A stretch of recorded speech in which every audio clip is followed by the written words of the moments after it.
He asked me to keep it clean. Fat chance. Oh, I like your tassel. Yeah, it's very nice, isn't it? So how are we going to introduce Mark Dash then? I think we sing a duet. A duet? A duet. Why not?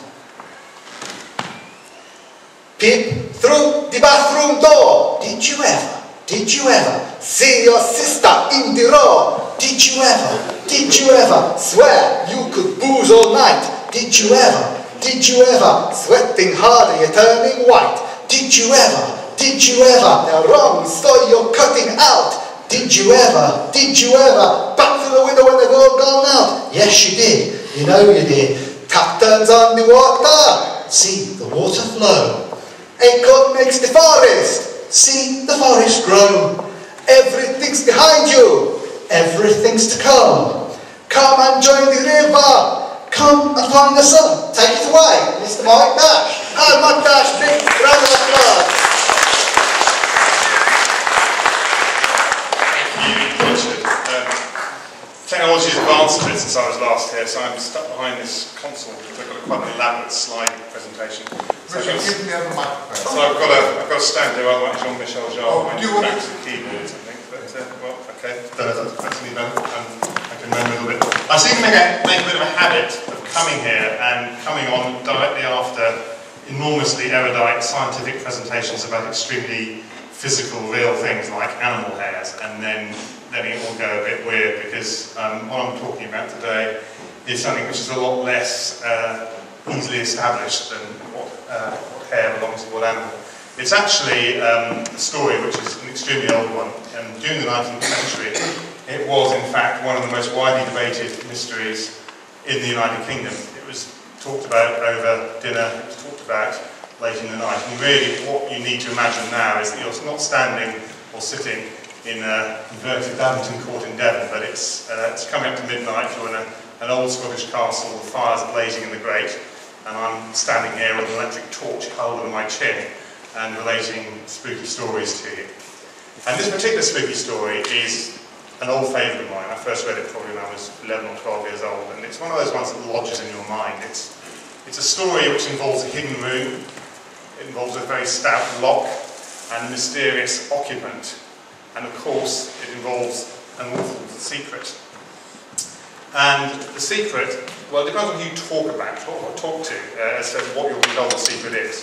And I'll go through some of the various theories now, but the most popular one is that it actually involves a hideously deformed monster kept locked up in a Scottish castle. And the power of the story lies in its mystery. And really, the mystery is what on earth could be so terrible, could be so awful, what could be so necessary to lock up for so many years. And what specifically could be such a hideous mystery that it persuaded the 12th Earl of Strathmore to refrain from fatherhood and turned the 13th Earl of Strathmore from a genial, fun-loving family man into a dour, haunted recluse who, according to one visitor to his castle, smiled only on Tuesdays.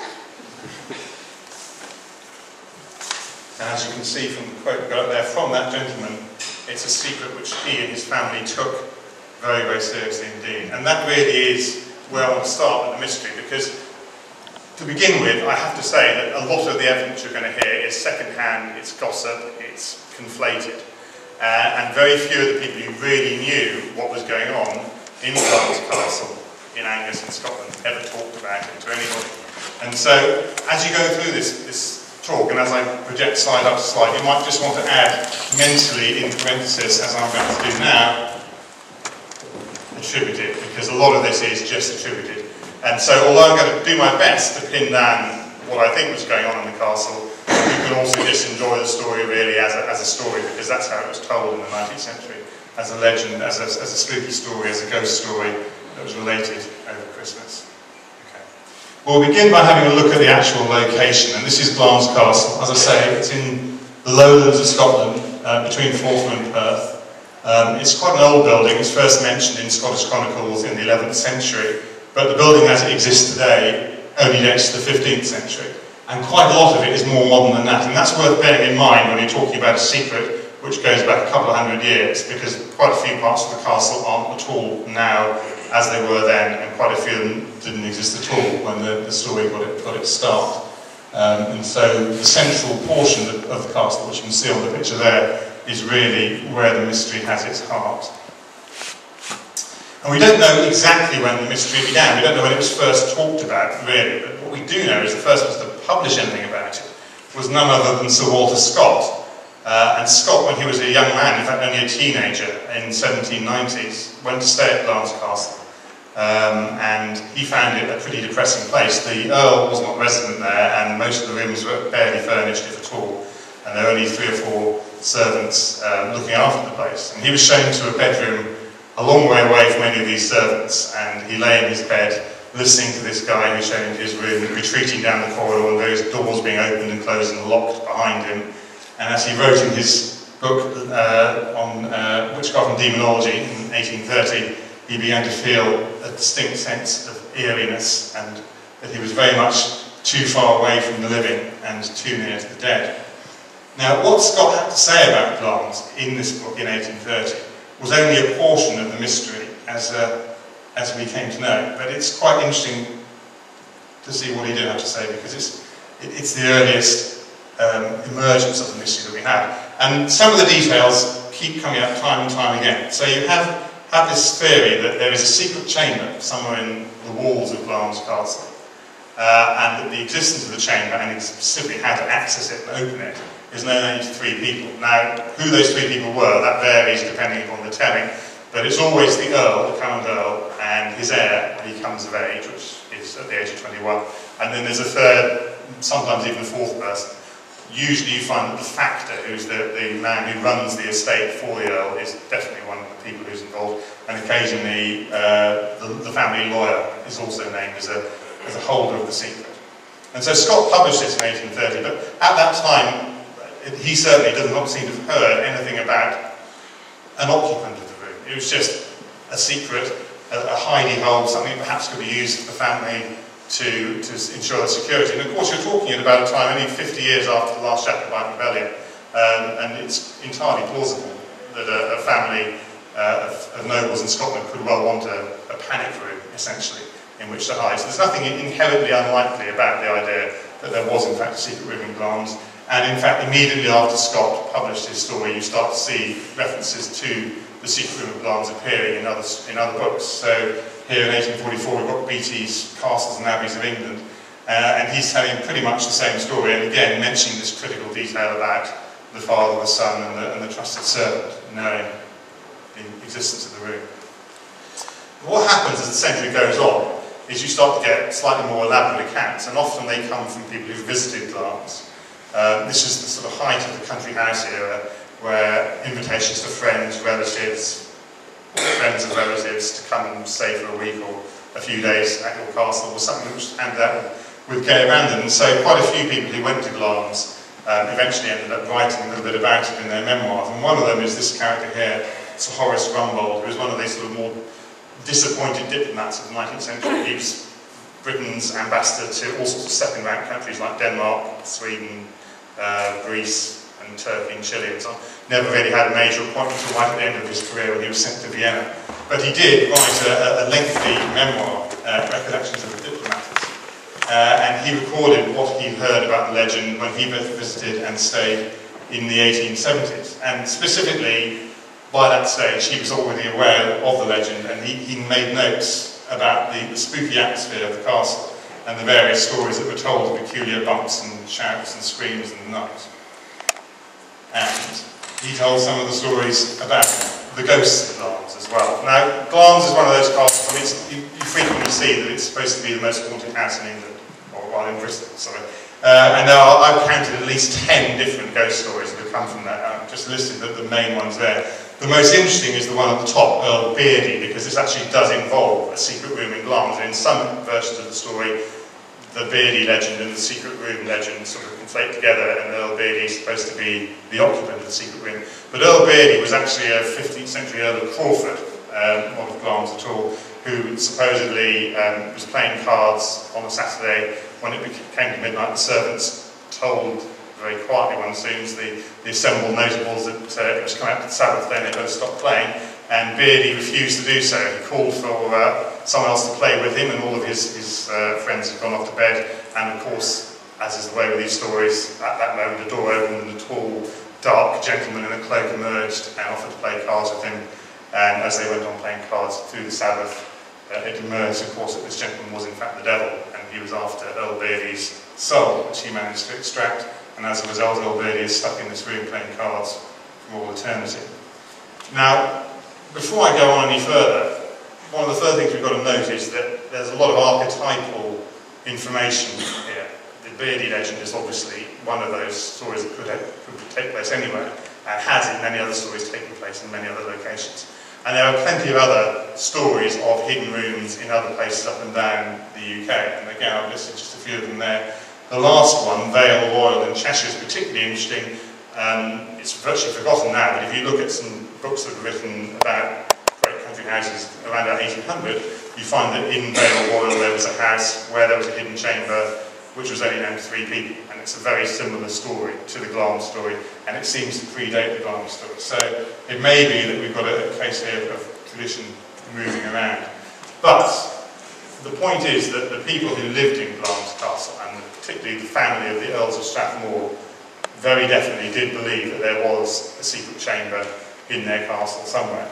And if you think back to the central tower that I was showing you earlier, there are a number of locations which are suggested as the place where this room might be. In the chapel there's one, in the cellar there are various stories about odd goings on in the cellars at Glamis. We know for sure that there was a secret room in the charter room where all the documents pertaining to the estate were kept, because the first Earl of Strathmore, Patrick, who was alive in the 1670s, recorded in his accounts books that he paid 4 local masons to excavate a secret chamber for him there. We don't know why he wanted it, but we do know it's in that room, and we do know it took a lot of trouble to dig into the walls. The walls in Glamis Castle are about 16 feet thick, so there's plenty of room to hide something. And he has various mentions in his accounts of how long this work took and how much porridge he had to pay the masons who were doing the digging. And in fact, we also know that there's at least one secret passage in the castle, which is beneath a room called the Blue Room, because another visitor, who was called Lord Ernest Hamilton, wrote in his memoirs, published in 1923, that he'd found it. He'd been sleeping in the Blue Room, he'd found a trapdoor in the floor, which he managed to jimmy open, and gone down there with a candle down the spiral staircase to find a blank wall, which he thought was actually on the other side of the drawing room. And of course, again, you know, there's perfectly logical reasons why the Earls of Glamis might have actually wanted to have some sort of getaway to get from one part of the castle to another. Now, I don't know if the Blue Room was the location of the next story, but it does seem quite likely that it was. But we're now moving on to from just stories about secret rooms to stories about secret rooms with things in them, because there is this other tradition that a doctor who'd been called into the castle on professional business, when he went back to his room in the evening, noticed something peculiar about it, which was that someone had come in and changed part of the carpet while he was out. And this naturally attracted his attention and curiosity, so he pulled up a bit of new carpet, discovered a trapdoor, rather similarly to Lord Hamilton, which he forced open. And he went down a very similar sounding passageway and found the passageway ending in a cement wall. But unlike Lord Hamilton, there was something rather odd about the cement wall, because when he reached out to touch it, he discovered that his fingers left an impression, and it had only just been plastered or cemented over. Something had happened very recently there. He didn't have a chance to get any further with his investigation, because having retreated back to his bedroom, having returned in the morning from breakfast, he discovered a note, supposedly from Lord Strathmore, saying that his services were no longer needed and that there was a carriage waiting to take him to the railway station at his earliest convenience. And so, of course, we have to wonder if the story is true at all, exactly what the Earl was hiding, why the plaster was fresh, and what the doctor might have found if he'd been able to get behind that. Okay. So, the story of the secret is one which is about transmitting the secret more than anything. And the most pregnant moment in any heir's life, if you were in this family, was the moment when you came of age at the age of 21 and you would be initiated into the secret. And one of the things that makes the story particularly memorable and interesting is this detail that throughout the 19th century, quite a few heirs supposedly at least, were on their way to their majority, used to rather mock the story. They knew that there was something was going to happen to them, they knew that they were going to be told something, they couldn't imagine it could be anything too terrible, and they were jolly well going to reveal what it was. And they offered to do so to their friends, their relatives, their family, and often, in fact, supposedly at least, they made bets, they made promises, they swore that they would actually say what was going on once they'd been initiated. The point being, of course, that once they were initiated, they very much refused to say anything else. The secret, the promise was never kept. And this, of course, led to a huge amount of gossip, and a huge amount of concern, and a huge amount of just curiosity as to what on earth could be such a tremendous secret that nobody would talk about it, even ones who promised to do so. Now, as I say, there's various different explanations. The idea that Earl Beardy is playing cards for eternity and the heir is being shown the awful consequences of playing cards on Sunday, that's one. There's another quite common story, which you see in a number of sources in the 19th century, which suggests that during the bad times in the Middle Ages, a party of Ogilvies, who were a neighbouring clan, had come to Glamis seeking shelter. They were being pursued by a third group of people. The Earl of Glamis, who was secretly in league with this third group of people, had let the Ogilvies into his castle, shown them into the secret chamber, locked the door, and then just left them, and they'd starved to death. And what was really inside the chamber, supposedly then, is a bunch of sort of half-mummified skeletons with bits sort of gnawed out of their arms. Or finally, perhaps there's some sort of proof that in fact the whole family should not be where they are at all, and that somebody else in fact should be the Earls of Strathmore and the owners of Glamis Castle. Now, of course, none of these theories really makes a great deal of sense. I mean, if there is some evidence of some hideous ancient crime in a secret room in Glamis, it doesn't make a great deal of sense to keep it there and then just tell somebody about it when they become 21 years old. Why not just clear the room out, get rid of the evidence, hide it? And for that reason, by far the most popular answer to the question of what is in the secret room in Glamis was that there is a monster in there. There's someone who's alive, someone who can't be shown for whatever reason, someone who has to be kept concealed, locked up, and yet cannot be killed. And the earliest mention I found of this story goes back to the 1840s. It was written much later on by this anonymous correspondent, Notes and Queries, who wrote in 1908 that he had heard the story 60 years earlier when he was a boy. And I think it's probably pretty likely that he remembered it vividly enough to be sure that the date he's giving, which is roughly 1848, is near enough right.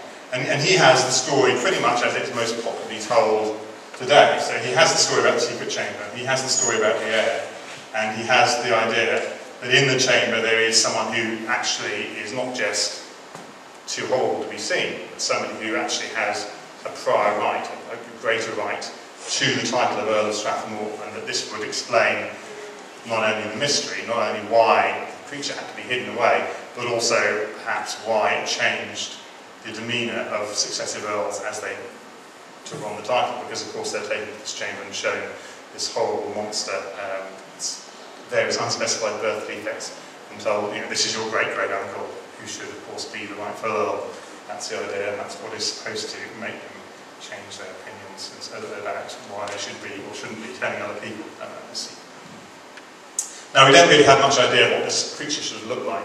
The only description I've ever found is this one, which is written by a man called James Wentworth Day. Now, he was quite an interesting character because he was an upper-class writer. He wrote a lot of ghost stories, as it happened, but he was sufficiently senior, sufficiently of the right type, shall we say, to be allowed to write a biography of the Earls of Strathmore in the 1960s. It was called The Queen Mother's Family Story, because, as some of you will know, the sort of ultimate product of this family was Queen Elizabeth, the Queen Mother, who was the daughter of the 16th Earl of Strathmore, and in the 1920s married the man who would eventually become George VI. The Queen Mother was brought up in Glamis, in fact, and knew quite a lot about relations. And so Wentworth Day wrote this biography of the Strathmore family, and he stayed at Glamis Castle for several weeks and talked to most of the members of the family who were there, possibly including the Queen Mother, although he didn't mention her, certainly including her eldest sister, the Dowager Duchess of Granville, and also the Earl of Strathmore, as was then, that's the 16th Earl. So where he got his information from, he was never very specific, but it appears to come from the family itself. And they described this rather archetypal monster. And again, one's slightly suspicious of this because the idea that you have a monster which is sort of massive and physically very strong, but yet mentally very weak. I mean, you see that in Frankenstein, for example. It's a popular theme in a lot of fiction. And for that reason, I'm not at all sure that that's a very accurate description, but it's the only one that actually exists that has any sort of claim. And, oops, sorry, I've gone too far. It certainly inspired the picture which you can see there, which I took from a children's book, which I first read the story in back in the 1970s by one called Simpson. And that, again, I mean, entirely an artist's impression, which I'm suspicious of, but it gives you some idea of what the Monster of Glamis is popularly supposed to look like. Now we come on to some specifics. The man who is at the centre of the earliest stories that I can trace of the Monster of Glamis was Ben, who was the 12th Earl, and he was Earl from 1849 up till 1865. He wasn't at Glamis very often. He was a keen racing man. He had a lot of horses which he raced very, very unsuccessfully indeed. And he also had a number of wives. The reason for this is slightly unclear, but the first one was a woman who he married in 1850 and whom he divorced. He never actually divorced her, he threw her out and disowned her, and she died a few years later. And this woman, who was Charlotte Barrington, who was the daughter of a Viscount, was not somebody you would expect to be treated in this way by an Earl. She supposedly was thrown out of the castle for her determined attempts to solve the mystery of the secret room, and specifically for taking so lightly a mystery which the Earls of Strathmore, she knew full well, took very seriously indeed. And then what she is supposed to have done was that when the Earl was away at one of his interminable horse racing meetings, she had a house party, and she had a whole load of her friends around, and they got talking, and of course one of the subjects which came up was the mystery of the secret chamber, and she thought it would be a jolly good idea to try and solve this mystery.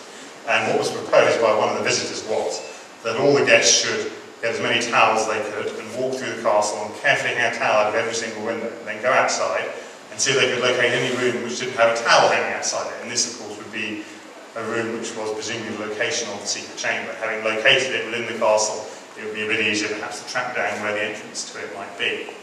Now, there are various versions of this story as well. I've read one which 4 rooms actually had no towel hanging out. I've read another one which had 2, another one which said 1, and there's even one which said none. But they all have one thing in common, which is that at the end of the towel hanging expedition, and just as things were about to get interesting, the Earl unexpectedly returned from his business, discovered what was going on, and there was a huge row.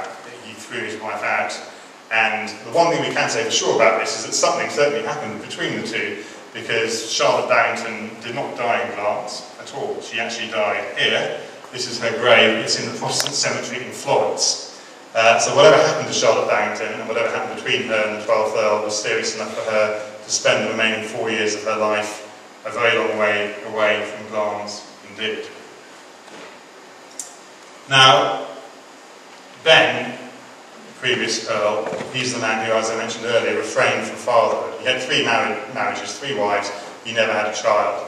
The popular story was that he didn't want to inflict on his family or whatever it was that he realised was going on in the secret chamber. It could even well just be he was infertile, I don't know. But in fact what happened therefore when he died was that his brother, Claude, became the 13th Earl of Strathmore. Now there's an interesting wrinkle here, because it would appear that people did expect Ben to have children. There was no particular, he wasn't very old, his wife wasn't very old, there's no reason why he shouldn't have had an heir, and he died in his early 40s. So his death was unexpected. And it would seem that the 13th Earl of Strathmore had not been initiated into the mystery of Glamis before his brother's funeral. After the funeral, and we have this story from the 13th Earl's wife, so it's actually quite well thought. After the funeral, he was taken to one side by the factor and by the family lawyer and solemnly initiated into the secret. And his character there henceforth underwent a very noticeable change. Again, based on the evidence we have from people who knew him well, he's described by one visitor to Glamis in 1870 as a changed man, silent and moody, and now with an anxious, scared look in his face. And he's supposed to have gone to his wife immediately after the initiation and had a conversation with her. And we have, again, I believe this comes from either his wife or his wife's mother, this next story, which makes it particularly interesting. And this is what he's supposed to have said to her. "My dearest, you never often be joked over the secret room and the family mystery. Well, I've been into that room, I've heard the secret, and if you wish to please me, you will never mention the subject to me again."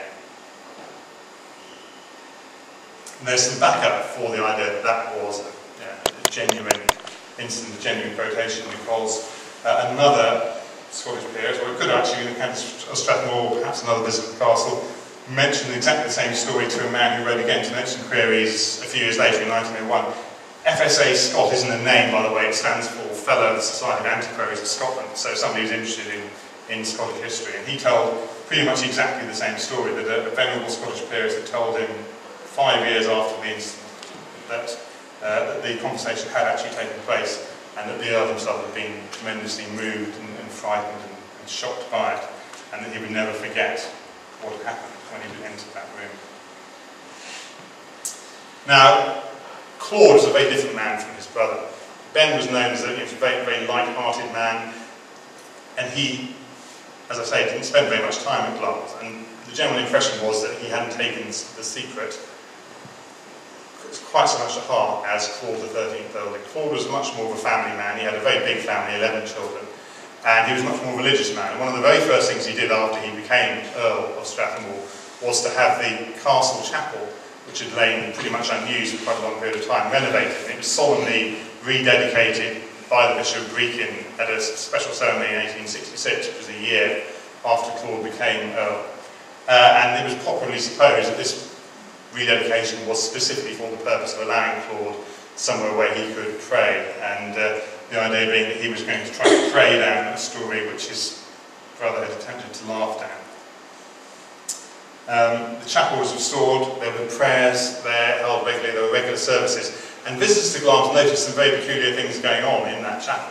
One of the most interesting stories from that was one which came up in the Penny illustrated paper in 1905, which was that another visitor to Glamis who had retired for the night after an evening's conversation and dinner, got up early in the morning to leave the castle, went past the chapel door and noticed the Earl inside on his knees and praying, still wearing the same clothes that he'd been wearing at dinner the previous night, with the obvious implication that he'd spent the entire night in anxious prayer. And there's another woman who also wrote some interesting stories about this, a woman called Virginia Gabriel, who was a very popular singer-songwriter of the 1860s. She was sort of like the Katy Perry of the 1860s, if you like. Well, perhaps not entirely like Katy Perry. But she was at Glamis in 1870 and wrote, and her evidence is particularly interesting because we have two versions of it. She was the aunt of a person, a woman called A.M.W. Sterling, who wrote a biography many years later, 70 years later, which set down what she'd heard from Virginia Gabriel about her time at Glamis Castle. Now, 70 years is a very long time, and it's one of those periods of time where stories can become very twisted. But it's very much the same story, told by the same person, also appears in Lord Halifax's Ghost Book, which actually was published after this in the 1930s. But Lord Halifax wrote down his stories in longhand in this Ghost Book, which he kept from the 1850s on. And it was only published after his death by his family because they wanted to sort of put into permanent record some of the stories that they'd enjoyed hearing on the spooky, cold winter's evenings. And so the story as told in Lord Halifax's Ghost Book, which is pretty much exactly the same as the story in Sterling's biography, Life's Little Day, and they are, as I say, they marry up very closely, and so I think that what we're reading from Virginia Gabriel is pretty much what she told when she came back from Glamis in 1870, having been there for several weeks, or perhaps even longer, and hence again, in a story which is full of very wild and woolly and untraceable details, the evidence is slightly better in this case because it's contemporary as far as I can tell. And Virginia Gabriel had three particular stories which she told about Glamis. The first one, which I can't date, suggests that that when an earlier house party had been in Glamis, that they were busily talking together in the sitting room when the Earl came in and asked them rather abruptly to all retire to their rooms. And he said, "Stay there, don't come out until you hear a bell ring." They all went back to their rooms. 20 minutes later a bell rang. They all came out and no explanation as to why this sudden confinement had been necessary was ever forthcoming to them. In a slightly more specific note, there's also the story of the frightened workman in the secret passage. This is another of Gabriel's stories, and it dates to 1865. Once again, the Earl was away. He was down in London on business, and while he was away, he had some workmen into the castle to make some repairs to it, and one of the workmen saw something. This workman supposedly had found an entrance, a secret passageway. He'd gone down some distance, and he'd seen something, or nearly seen something which caused him to be a very hasty retreat. He came back out and spoke immediately to the clerk of the works. The clerk of the works responded to this by immediately shutting down all of the repair work in the castle, sending the men home and sending two telegrams. He sent one telegram to the Earl in London and another telegram to Mr. Dundas, who's the family lawyer, in Edinburgh. And both these gentlemen hastened to Glamis by the fastest express trains possible. And when they got there, they convened with the workmen, interviewed him severely over a period of some hours as to what he had or hadn't seen. And at the termination of the interview, the workman was then induced with a very large pecuniary reward to take himself and his family to Australia and emigrate, and not ever to talk about what he'd seen. And finally, there's the peculiar story of Andrew Ralston. Andrew Ralston was the factor, and hence one of the men who was supposed to be initiated into the secret. He became factor in 1865, and hence presumably would have known about the mystery of Glamis from then on. And at some point between then and when Miss Gable was staying in Glamis in 1870, he'd gone to the castle late one evening. The Glamis family the Strathmore family at Glamis were very keen on amateur theatricals. And as I mentioned, there were quite a lot of them. There were 11 children, and they used to put on plays for the servants and the local community.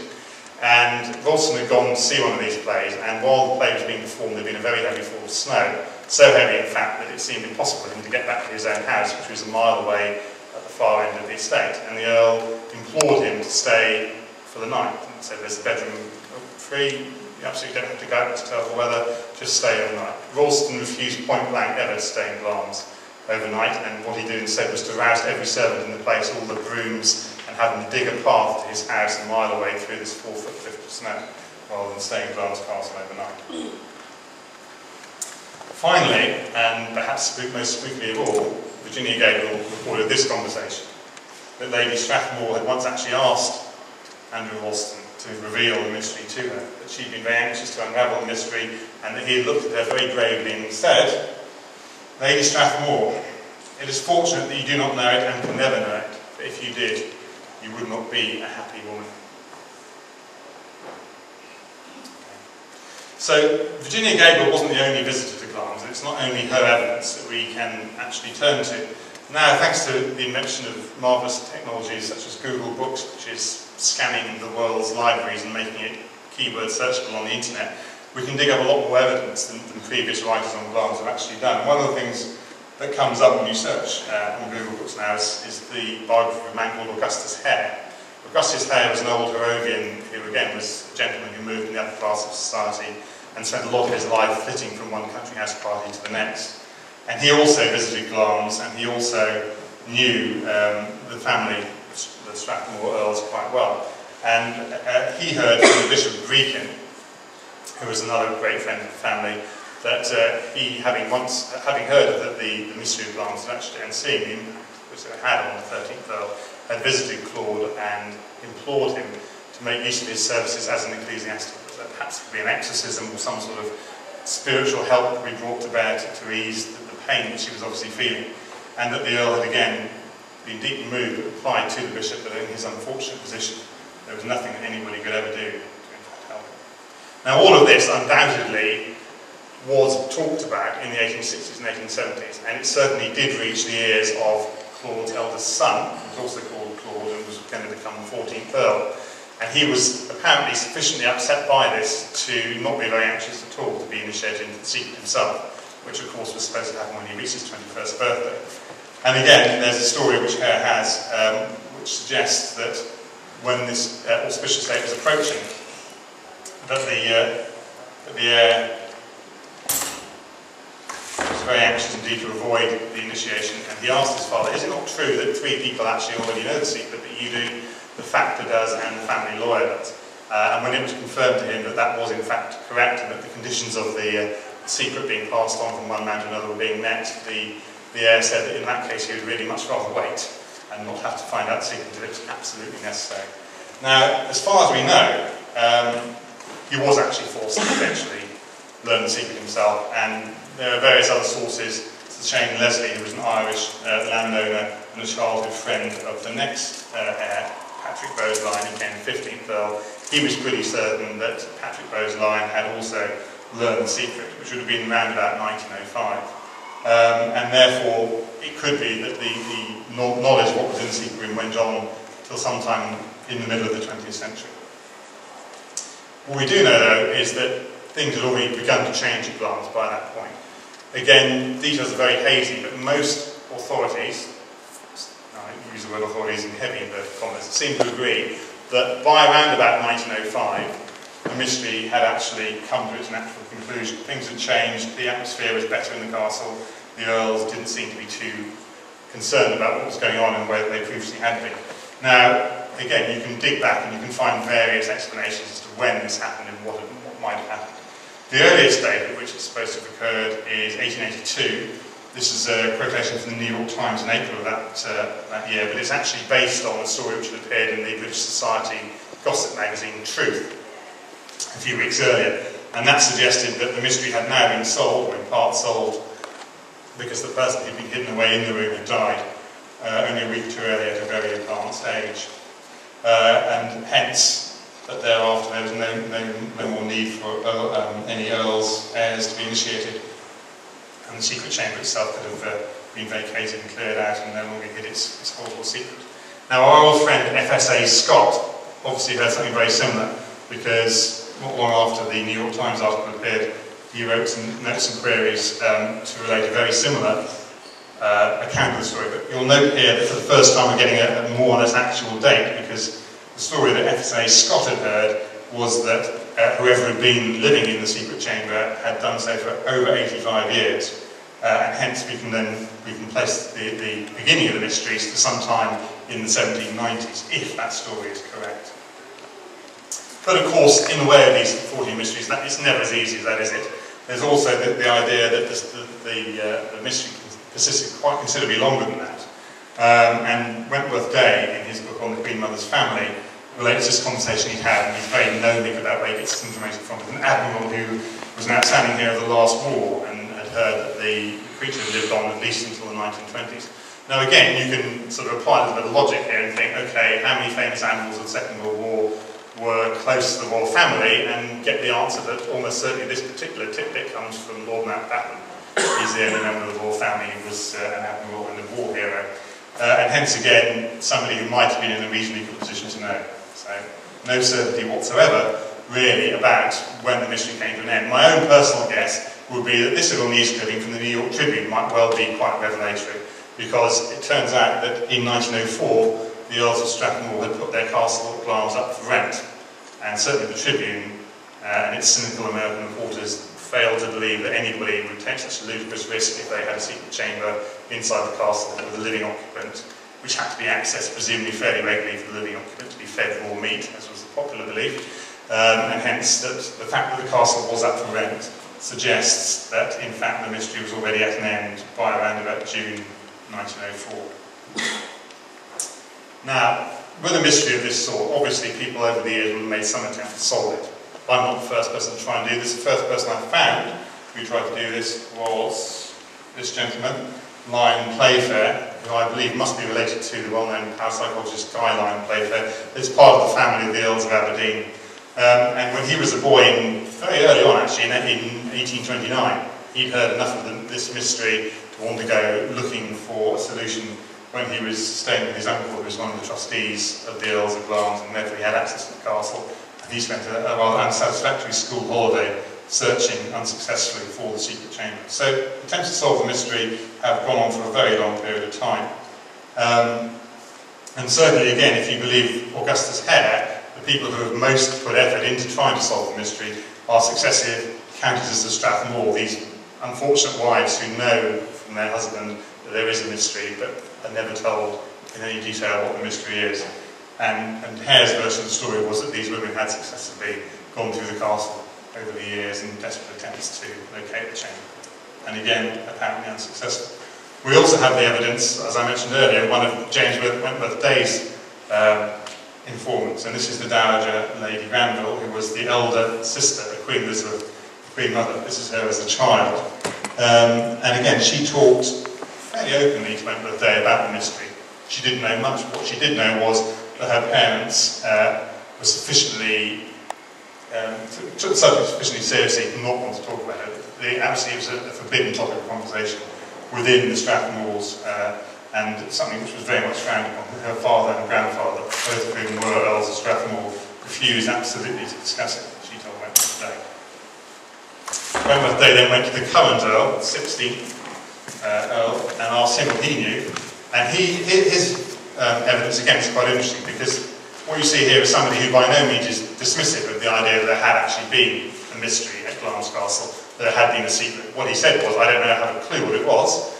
I think that the mystery must have died out of my father or my brother. His brother had been killed in the war, and he would have been the heir at the time of his death. It could have been something that Earl thought, that both of those men knew what the actual secret was. And he then went on to hazard a guess that perhaps what was actually hidden in the castle was a coffin or a body buried somewhere in the walls. But the person who's done most to investigate the mystery was a journalist in the 1960s called Paul Bloomfield, who published an article in a magazine called The Queen. Now, The Queen was sort of half a sort of society gossip magazine and half a sort of glossy fashion title. It was what became half of the current magazine, Harper's and The Queen, in fact. But Bloomfield did quite a lot of research in the 1960s into the mystery, and he pieced together what's become, since then, pretty much the received version of the mystery of Glamis, and the explanation which is most commonly given. And he's really the first person who suggested an actual identity for the monster himself. Now, it's slightly dubious what he did. He essentially took the idea that the monster was a human being, took the idea that it was a real person, and that the notion that the monster was the real heir to the Earls of Strathmore was also correct. And he then went back to the peerages. Now, of course, the good thing about historical research in this sort of area is that there are no families in the world whose doings are better recorded, particularly when it comes to procreation, than British aristocracy. There are all sorts of Burke's peerage, Brat's, Cocaine's peerage. There are lots of different versions of the story, but they all give elaborate family trees. And what Bloomfield did was to go through the Lion family tree, the family name is Lion, and from around about 1760 to 1850, look for where there's a gap, essentially. Where could an heir actually have been born? And he went through generation after generation. And as he was doing so, he discovered this rather interesting entry in Douglas's Scots period, 1821.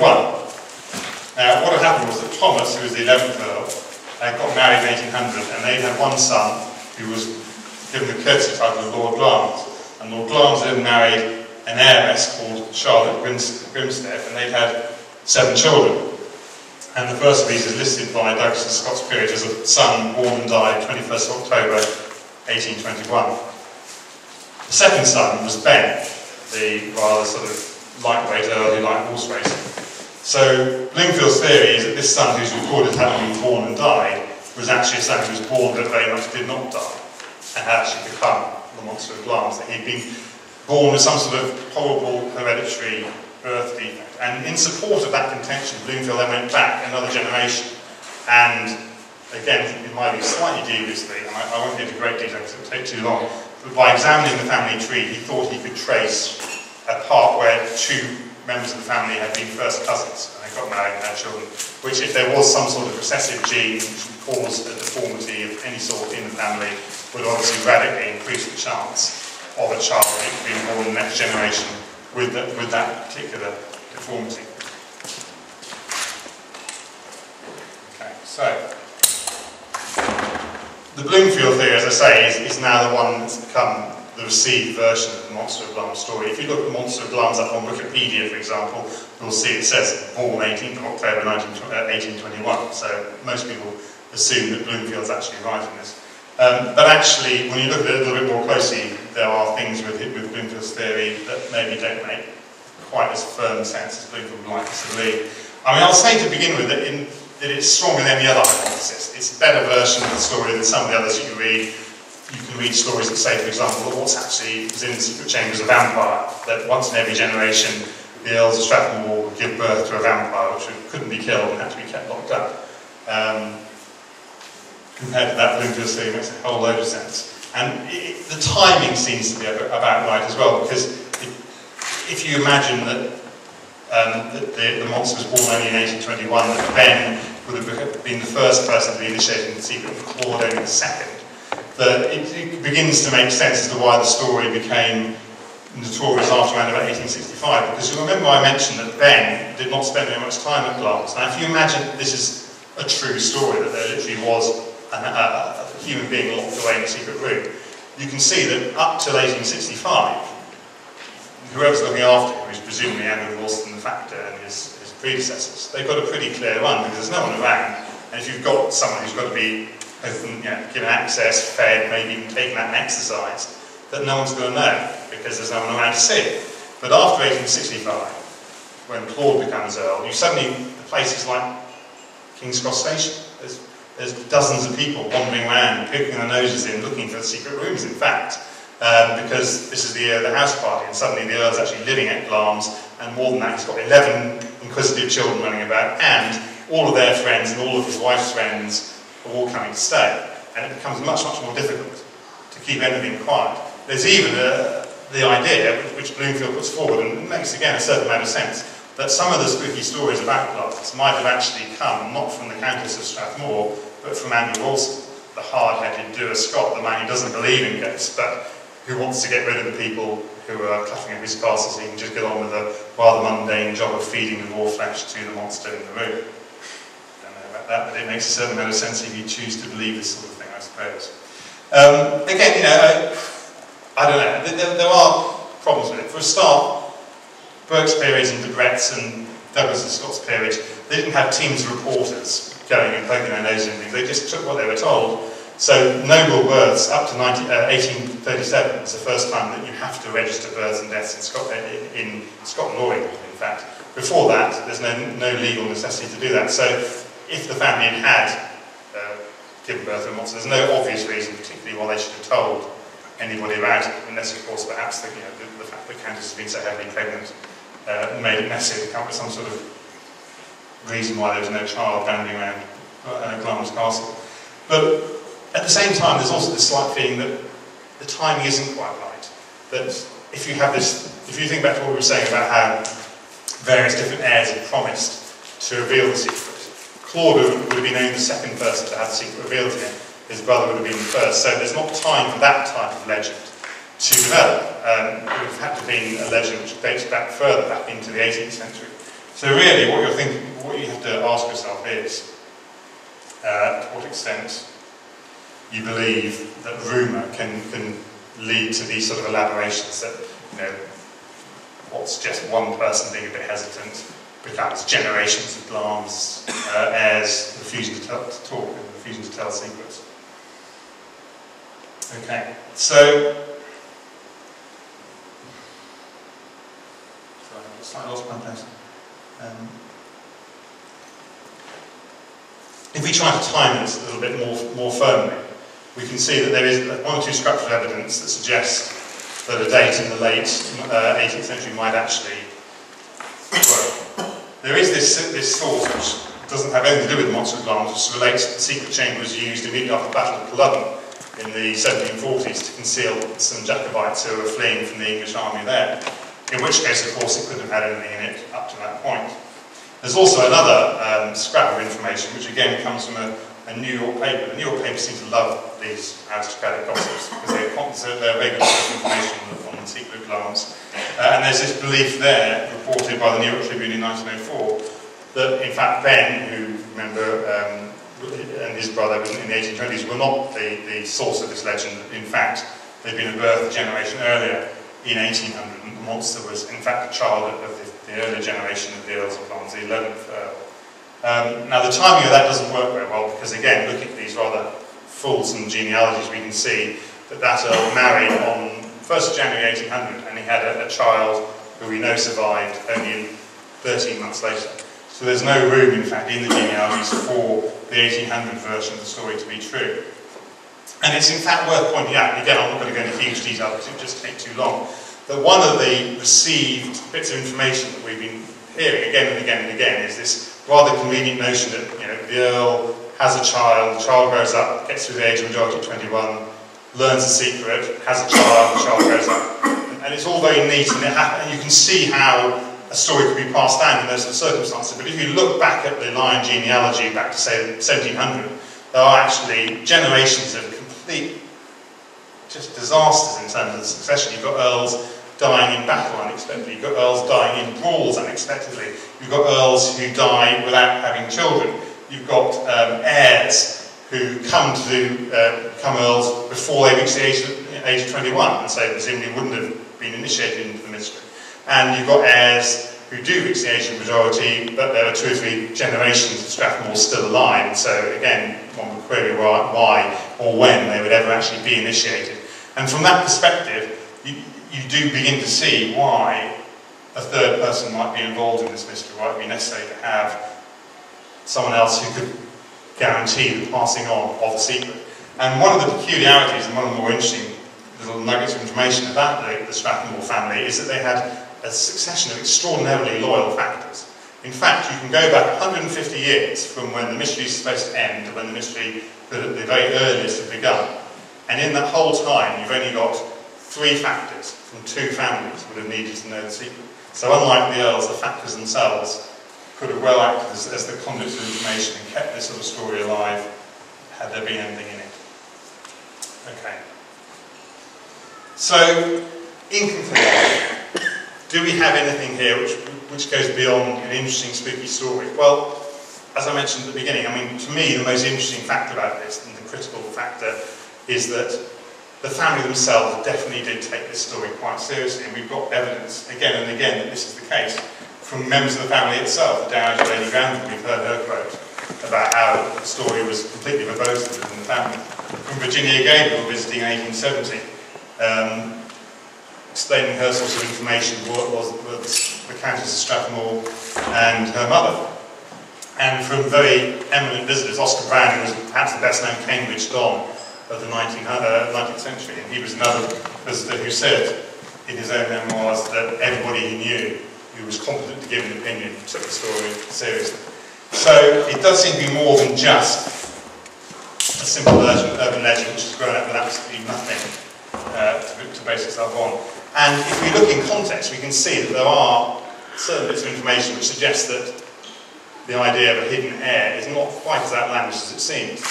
The Queensberry heir, which goes back to Queen Anne's time in 1810, was the story of a son who was born to Queensberry, and who was deformed and was indeed kept in the family home, not allowed out, not shown to other people. Similarly, the Bowes-Lyon family themselves, rather notoriously, have at least 2 members, Lady Catherine and Lady Larissa Bowes-Lyon, who were mentally subnormal, born in the 1920s, and never mentioned by the family at all. They spent their entire lives incarcerated in nursing homes in the south of England. In fact, Lady Catherine Bowes-Lyon is still alive today. She's been in this nursing home for over 65 years, and you hear virtually nothing about her. There's no photograph of her. We don't even know which nursing home she's in. The family simply do not talk about her. So the Bowes-Lyon family does have a certain amount of form when it comes to keeping embarrassing family secrets well hidden. All of that said, there is also the slightly less plausible side of the story. The fact is that there are other stories of hidden rooms. We do know that stories of heirs and initiations and secret chambers are not unique to Glamis. And 1 or 2 fictional versions of the story have appeared at times which are slightly suspect. For a start, Sir Walter Scott himself wrote this book, The Betrothed, which is about odd goings on in the Welsh marches at the time of the Crusades, which features precisely this story. This was published before he published his letters on witchcraft and demonology. Now, it's impossible to say because you can't ask him whether he knew the story and decided it was good enough to put into a fiction, or having invented it for fiction, he decided to then transplant it to his existing spooky story in Glamis. What we do know for sure is that during the 1870s, a woman called Mrs. Oliphant, who was quite a well-known short story writer at that time, did publish a story very similar to the Glamis story in Blackwood's magazine, and that came out at roughly the time that the stories about all these sort of spooked out factors and mystery workmen emigrating to Australia began to come to the fore. So there were other inspirations beyond just simple fact that could apply. So it's really a matter of personal choice, you know. The one undeniable fact about all this is that the people who did know, the Earls and their heirs and the factors, not a single one of them ever said a single word to anybody on the record. So really it's very much a matter of personal opinion as to what you choose to believe or not to believe. And the rumour mill is something which we really have to take careful attention to from that perspective. If we go back to the memoirs of Ernest Hamilton, he was the guy who was descending through the trapdoor into the Blue Room right at the beginning of this talk. He said something very interesting about his time at Glamis. That while he was there, he didn't see anything spooky, he didn't hear anything spooky, he didn't have no reason for assuming that anything spooky was going on. But as soon as he got out of Glamis and went to other fashionable places and dinner parties, he couldn't get away from people who were desperate to know what the secret was, what the mystery was. And a lot of them were sort of highly attractive young women who were hanging on his every word. Now Hamilton in his memoirs is very punctilious and says, of course I didn't make anything up about this. But it's very easy to see in similar circumstances that other people might have given in to the temptation to invent something, to gratify their listeners, to come up with something that makes their time worthwhile. And from that perspective, I'll just leave you now with one particularly fascinating experience of a visit to Glamis Castle. Remember I mentioned again earlier on in the talk Earl Beardy. Well, he was an Earl of Crawford, not of Glamis. And one of his descendants, David Lindsay, who was the Earl of Crawford at the beginning of the 20th century, a very urbane diplomat, visited Glamis Castle in 1905, just after the 13th Earl died. So just after there'd been this transition to the 14th Earl, the one who didn't want to know the secret. And he wrote a diary, which very fortunately still exists, and he has some very interesting things to say about the Glamis mystery in his diary. And here's what he said. Firstly, he noticed that the family living in Glamis, the Strathmores, were surprisingly ignorant of their castle and its contents, which you wouldn't expect to be the case if they were guardians of some horrible secret. Secondly, he noticed something else about them, and that's that they really loved spinning spooky ghost stories. That they varied depending upon the listener, and they were perfectly able to making something up pretty much on the spot. And from that point of view, Crawford certainly came away from Glamis convinced that the answer to the question of what is the secret of Glamis was that there is actually no secret. I'm going to leave this one to you really. I mean, the answer is essentially, as I say, unknowable in that there is no first-hand direct source and we'll never find one. It could very, very easily be something which has been wildly exaggerated. But I think that at root the story is not itself utterly implausible, so perhaps not. Thank you very much.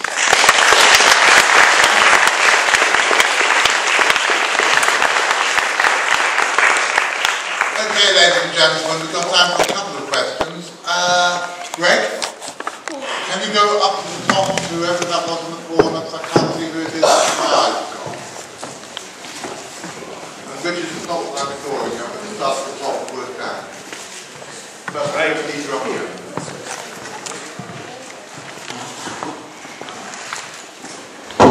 Hello Mike, as I mentioned earlier on, I read an article that you did for the CMC website.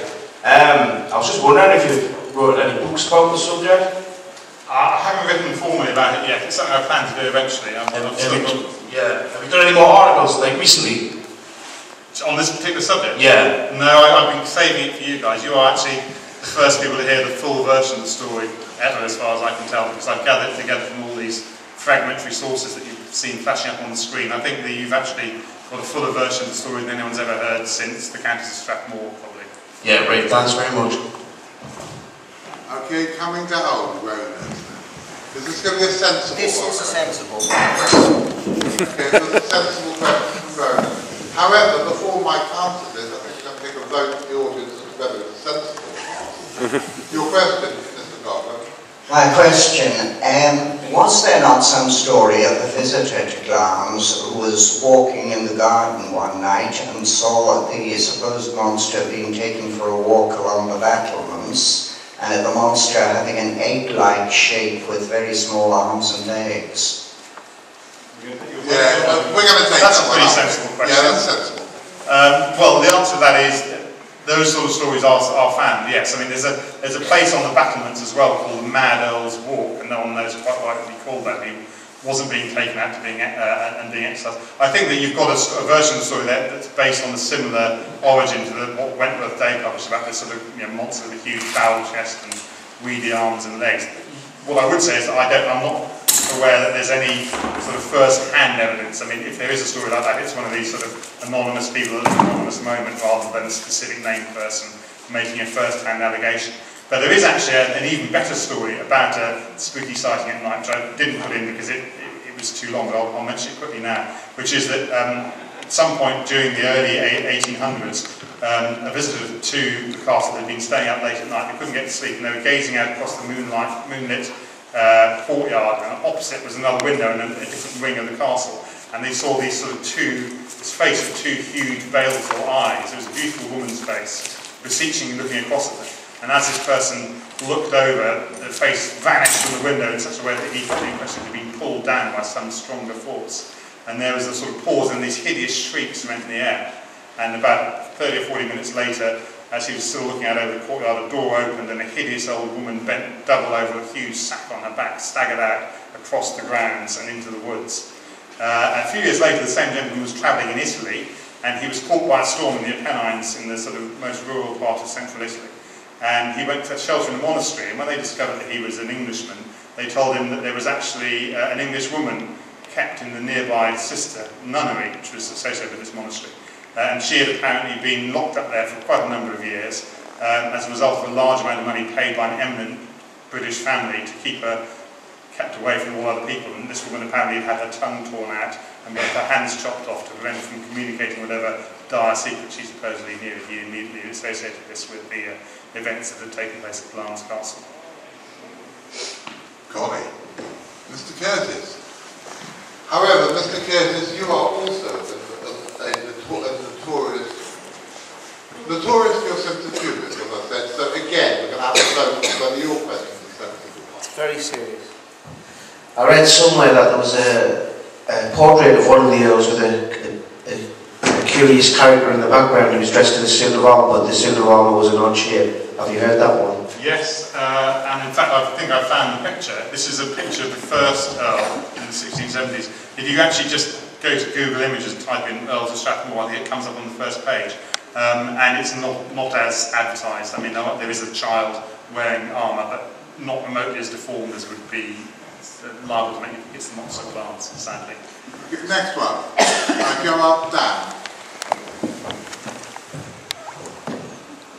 It occurs to me that one way of visiting this is to assume that the noble family we're talking about is absolutely typical of any Scottish noble family. That's to say that they're exactly as inbred as any other Scottish family is. So, do we have evidence that the Scottish nobility at the time were generally inbred? So, do you see deformed children or children dying anomalously young or families with a lot fewer children than you would expect?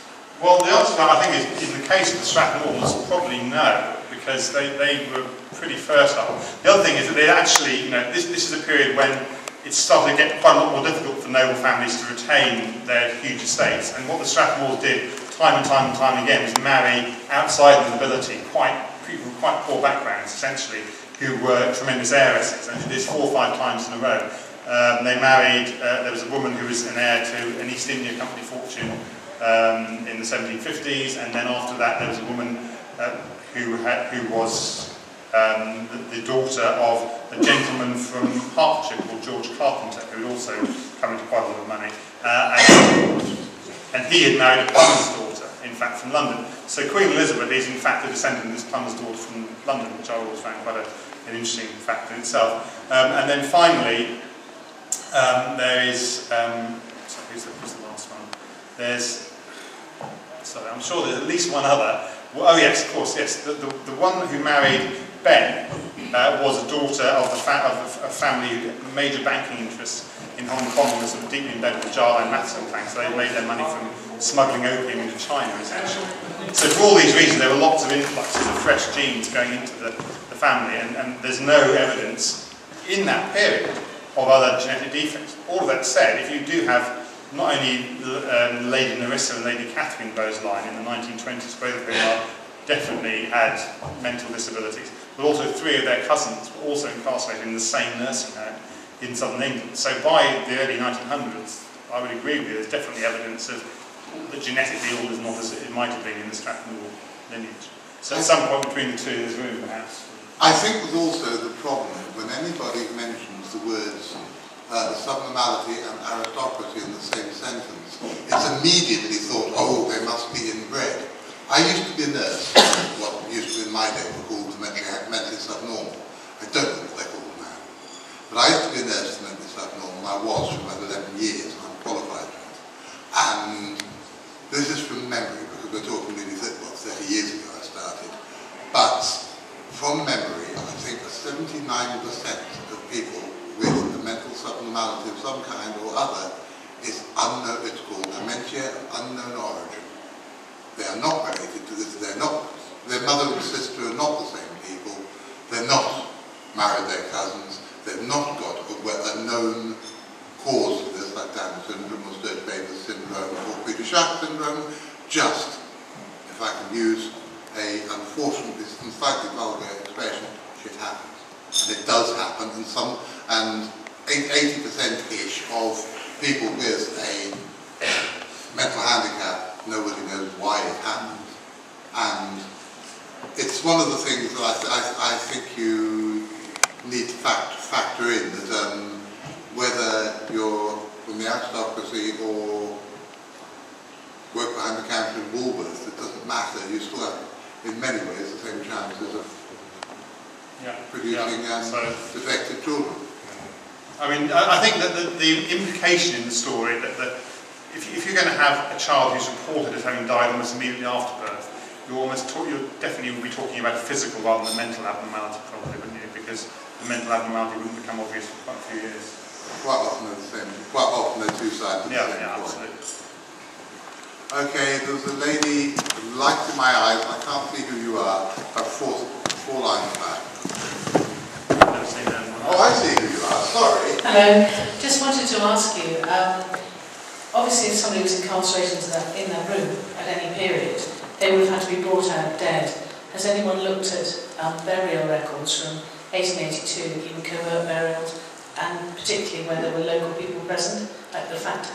Well, I should just explain, maybe ask a question to my wife. If you'd like to give me a week off, I would love to go to North Scotland and search through parish burial records, but I haven't actually had time to do so.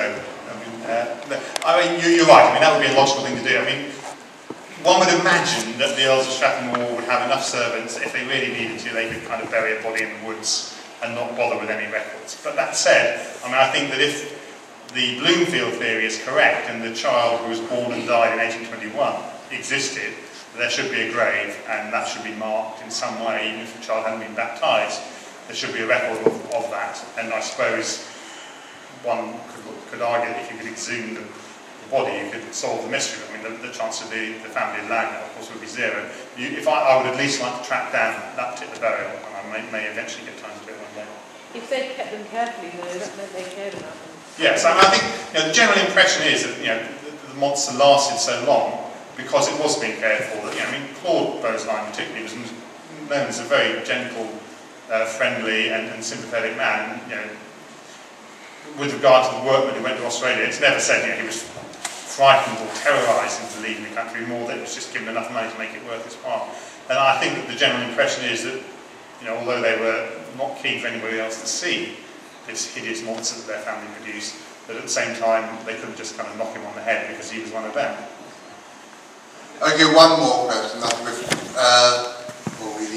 Richard, sorry, you've been waiting for the longest. Sorry, Silas.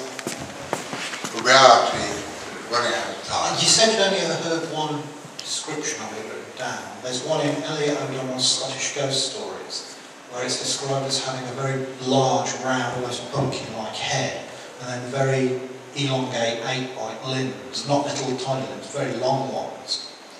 So I'm seeing a similar sort of thing to what Ronan was saying. Actually, I've got that. I've obviously missed the description, but that would predate what Wentworth Day was writing, because O'Donnell's came out in the 1930s. It's alright. It was seen by a woman, sort of lying down, as if it was lying in the sun, in the rays of the sun.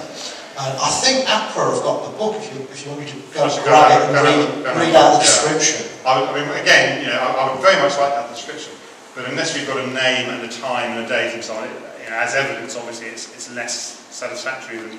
I can't actually recall without going back and reading, but I think APRA have got it on their store. I can't swear, but I think they've got it. I mean, what we can say is that the stories about the monster were certainly in circulation from around about 1850, and so there's time in the interim for all sorts of legends to grow up. So I'd like to see it anyway. The other thing is, if we look at the various descriptions of it, has anybody looked into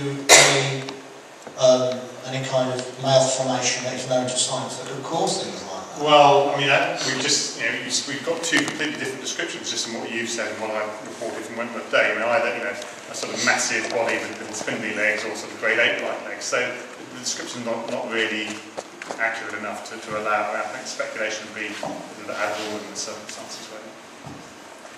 If you want to, Richard, get the book later and read it right at the end or after Ronan's talk or something, you can. I'm afraid we're going to have to push on now. Okay, guys, we're going to do the raffle now, the final raffle. First of all, Mike, I've known you, what, 15 years? Frank? I've known you for bloody long time. I've always been impressed by your research, I've always been impressed by your books. Last time we were here, I bought your, I did swapsies and got that tulip mania. Yeah. That is one of the most amazingly gripping books I've ever read. And I still recommend to everybody Borderlands as the best overview of what is vulgarly called the paranormal that I know. Dr. Mike Dash, thank you very much.